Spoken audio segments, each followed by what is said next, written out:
And all the time? Medyo, gutom na ba? Alam ko, medyo matamlay ang natin kasi alam natin mainit at malisansangan ang panahon. So it's given. So para po sa pagpapatuloy po ng ating gawain, tinatawagan ko po ang ating Brother Elizalde Cuadro para po sa ating offertory exhorter. Praise God. Thank you, Ate Bebs. Yun. Praise God. Purihin ang Diyos sa natapos nating mabuting balita na napakinggan.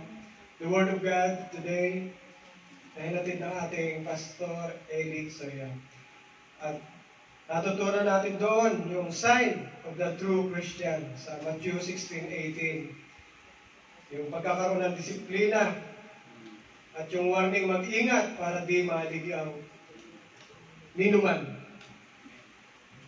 pagkakaroon ng tamang relasyon sa Diyos. Ngayon din po, dadako naman po tayo sa pagbibigay.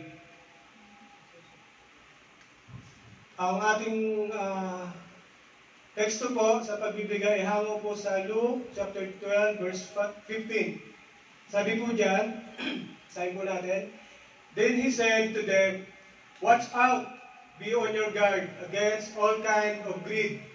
Life does not consist in an abundance of position. Amen po? Amen. Thank you, Lord. Lord, magsaging Panginoon God, tumutulog po ako, Panginoon God, sa iyong banal na trono. Humihingi, Lord, ng gabay, Lord. Kayo po ang magturo, kayo po ang magsalita, Panginoon God. Nais niyong ipaharating, ipaalala, ituturo, Lord, about giving, Lord, sa amin, Lord, lahat. At nawa po ay makasunod kami, Lord, about giving, Panginoon God. Siyang daluyan, Lord, na iyong pagpapala sa buhay ng bawat isa. In Jesus' name I pray. Amen. Amen. Yun. Diyan po sa verse na yan, ay meron din pong warning.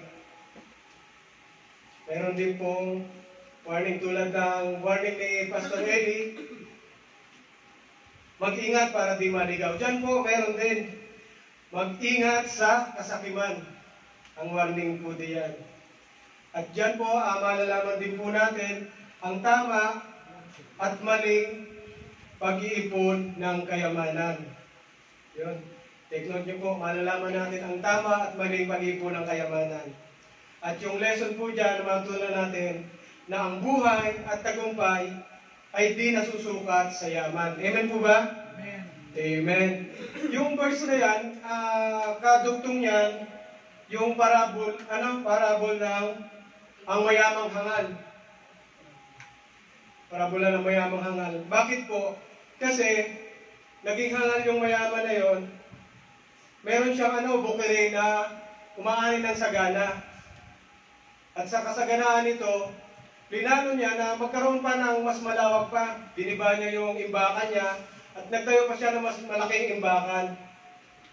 At yun, nag-decide siya doon, sabi niya, dahil marami na akong naipon sa maraming taon, magpapahinga ako at kakain ng inom at magpapakaligaya. Yun na lang yung iniisip niya, yung pansariling kaligayahan, na which is mali po.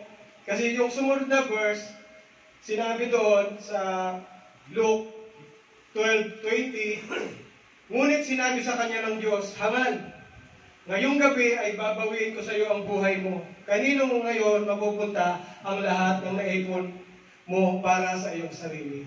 Di ba po?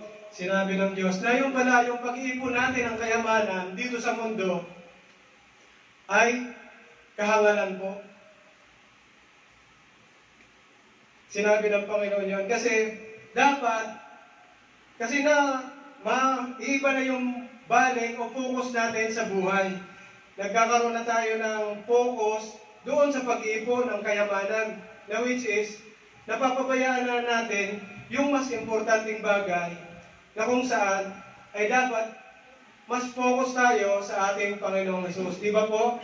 Kasi kapag inuna natin ang ating Panginoon, yung kayamanan ay susunod na yun sa atin. Siya magbibigay sa atin ng tunay na kayamanan. Sabi niya nga sa kanyang salita, doon sa Matthew 6:23 ba yun? Ay, 6:23. Seek first the kingdom of God and all His righteousness, and all these things shall be added unto you. Amen. Kaya, unahin po natin dapat pala yung makalangit na bagay, yung heavenly treasure. Kasi pag inuna natin yung maging sakim, may iba yung pag-uugali natin. Magiging makasarili tayo, magiging tayong madamot, makakalimutan natin yung pagtulong sa kapwa. Kasi ipon-ipon tayo ng kayamanan pag nagbigay tayo, mababawasan. Makakalimutan na natin maging matulungin. At siya, magiging mapagmataas pa tayo, di ba? Kalimitan nyo sa mga mayayaman, minamatan nila yung mahihirap. Kaya yun, nagiging pangit yung pag-uugali nang nakapokus sa kayamanan. Kaya dito naman tayo sa kabila, dapat maging focus tayo sa makalangit na bagay. Ano po bang sinasabi ni Lord tungkol sa makalangit na bagay? Sabi po doon sa Luke chapter 12 verse 33 and 34, sell your possession and give to the poor.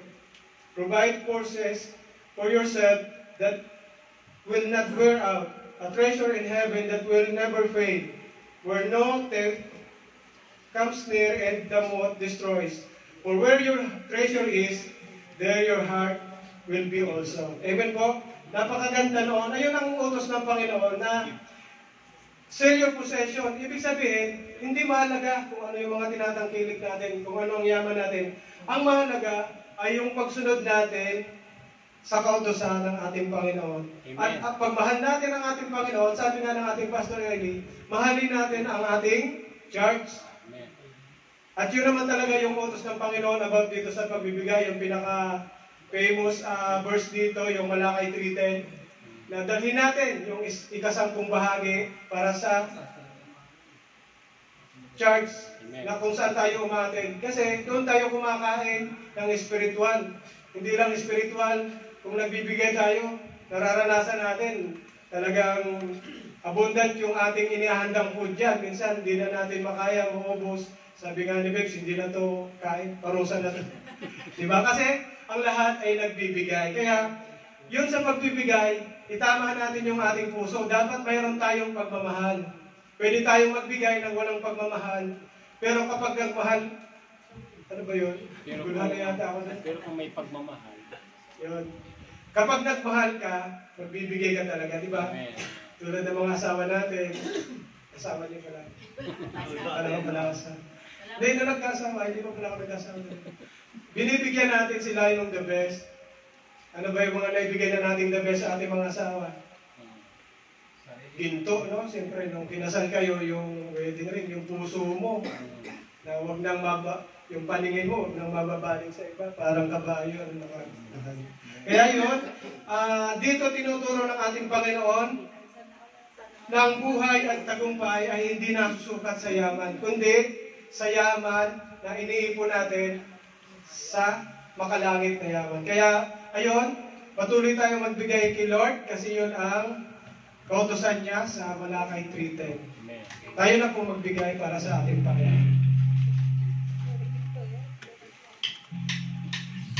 Give, and it will come back to you.